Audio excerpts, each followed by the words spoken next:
Hello everyone, welcome back to my channel. If you are new here, my name is Layla, and today I'm going to give you book reviews from the books that I read in May. If you hear strange noises, it may be Dita. Can you sit? Come here. You want to be on the camera? Okay. You gonna film with me? Yeah?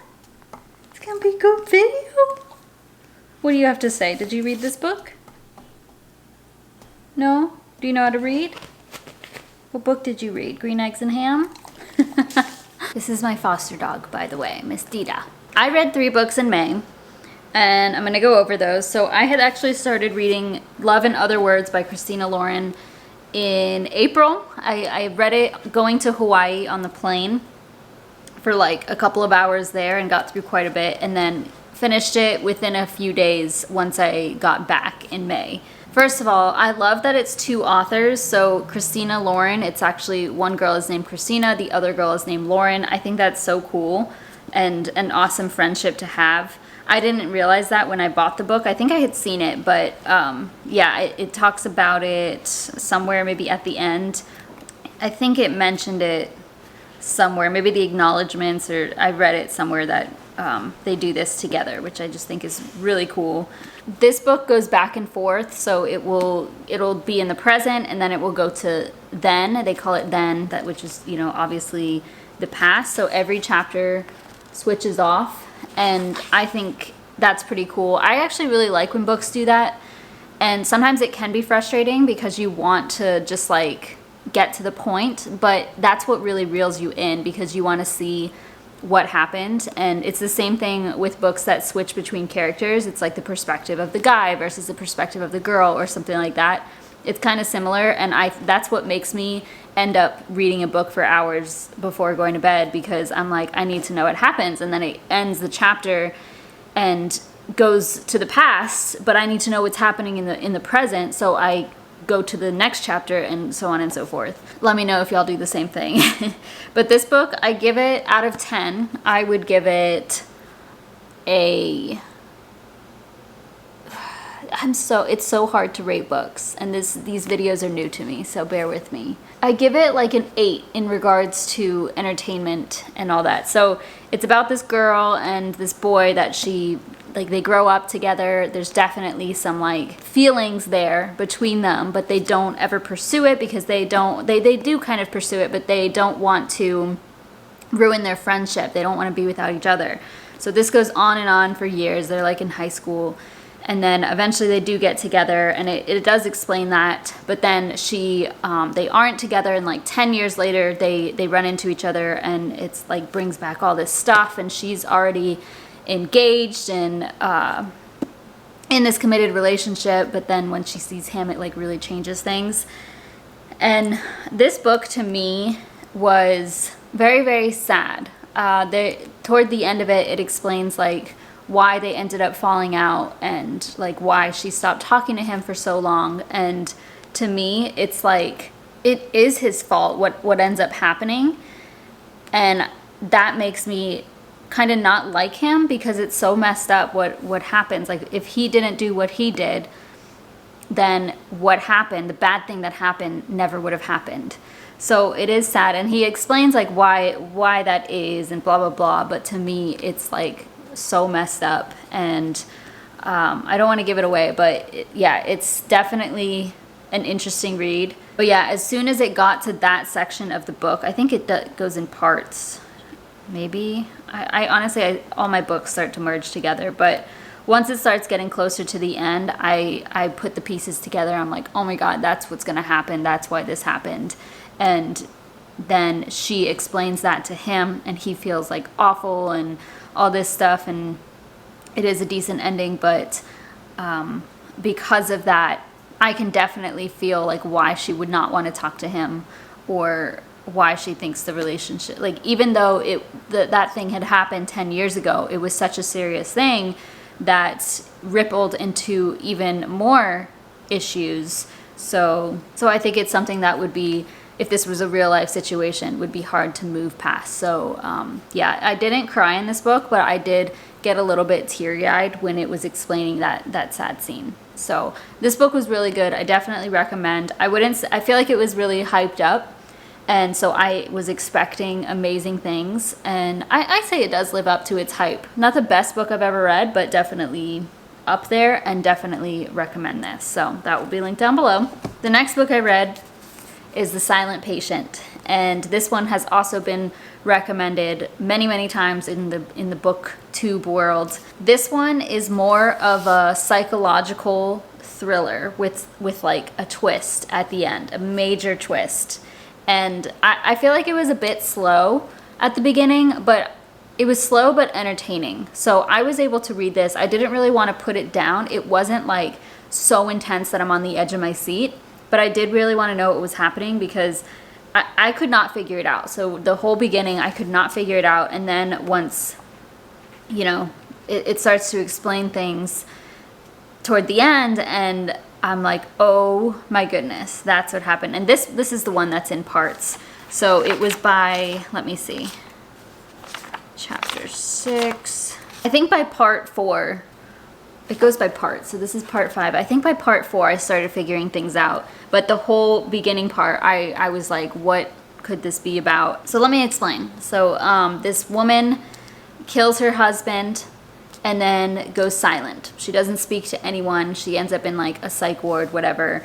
And it's like that for years. And then there's this guy, this psychotherapist, who is like really interested in working with her. So he tries to get the job where she is located, where she lives.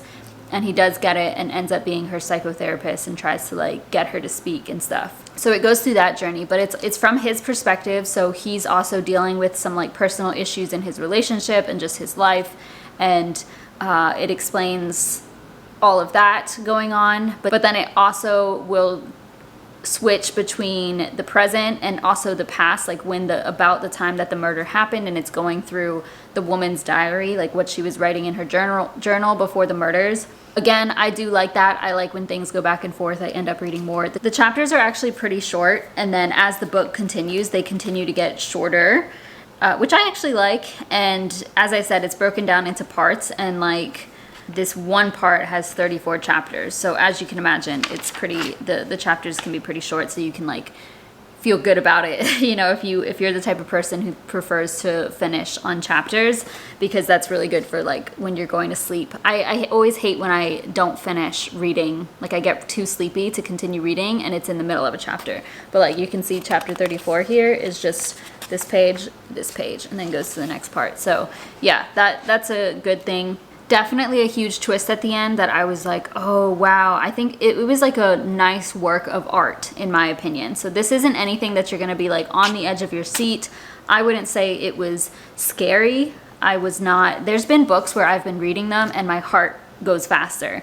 This was not one of those books, but I got toward the end and I was like, that is genius. That's actually pretty cool. And yeah, it was just a really nice ending. Not a nice ending because it is a thriller at the end of the day, but it was just a satisfying, cool ending that I was happy to read. So this is definitely up there.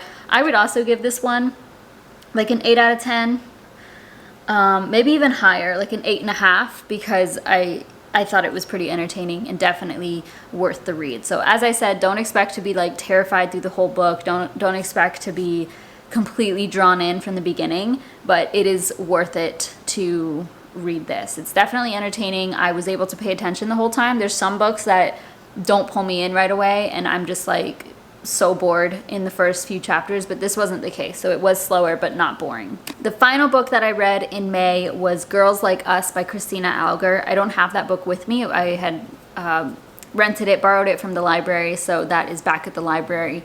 And for some reason I kept that one. I had checked out I think like 6 or 7 books a couple of months ago and I showed y'all in a vlog, and that was one of them, and it had great reviews on Amazon.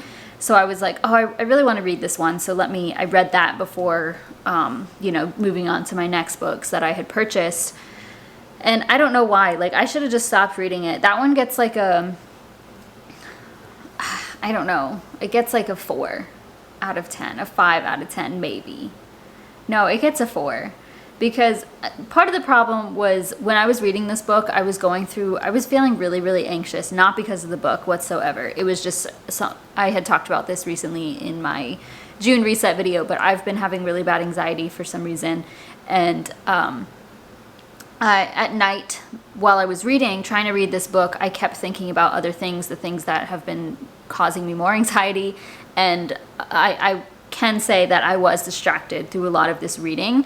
But I feel like that's also the book's fault, you know, because if a book is really entertaining, it's just like with a movie. Like, I will pay attention, I will stay awake, but if it's not capturing my attention, then I will like wander off into La La Land in my brain. And part of it, a lot of it I didn't pay attention to, but it was about this woman, her father dies, and he was like a detective or cop or something, and then there's these series of murders, like a serial killer who like kills them and then chops their bodies up, but then keeps their body parts buried with them. So it's like, why is this person doing this? And yeah, it goes through that story. So she like is trying to figure out why this happened, how her dad was involved, and yeah, I couldn't tell you. At the end, it's like the killer isn't, I think I had mentioned this about a book before. It was like, the killer wasn't even exciting. Like, it wasn't her boyfriend, or she didn't even have a boyfriend, but it wasn't like a love interest. It wasn't anybody interesting to me. So there was no shock factor at the end of like, oh my God, that's who did it. I don't recommend that book, to be honest. I'll link it down below though, of course. And maybe if I paid attention more, it would have been better, but I don't know why I continued reading it. I guess I just wanted to complete that book, but it was meh. Not good, and it took me longer to read. So like those 2 books, those I finished within like 4 days, 5 days, and then this one I think took me at least a week and a half or 2 weeks or something, and I just don't recommend it. So yeah, that one gets a 4 out of 10. If you've read it, let me know, and maybe you have a different opinion on it. Maybe I just didn't pay attention enough, but yeah, nothing spectacular there. Okay, so those are the 3 books that I read and finished in May. Let me know if y'all like these videos. I think it's kind of difficult to review books without giving things away. Like, I don't want to spoil anything, and I find it kind of hard to rate books because I read all of these and they're not my favorite. They're just so, like, you just want to read them. It's like all these Colleen Hoover books and the romance stuff. I really, really enjoy them for some reason. They're just very comforting. I feel so excited to read before bed. Like, they're not amazing, spectacular, breathtaking books, but like I just love it. Can anybody relate to that? I mean, this one is definitely, like, both of these are really, really good.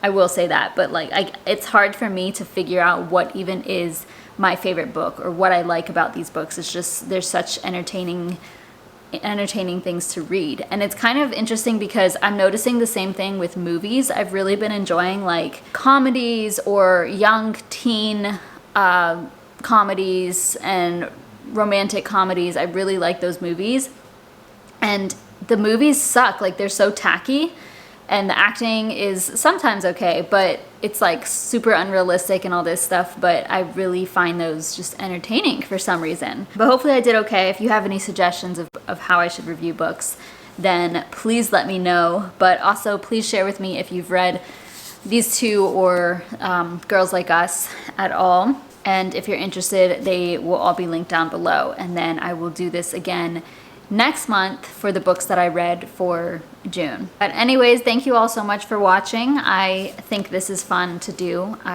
Reading is one of my favorite hobbies, so I am happy to talk about it and make these videos. Hopefully you enjoyed as well. Thank you so, so much for watching. Please give this a thumbs up. Subscribe if you haven't already. Recommend any amazing books to me, and I'll see you in my next video.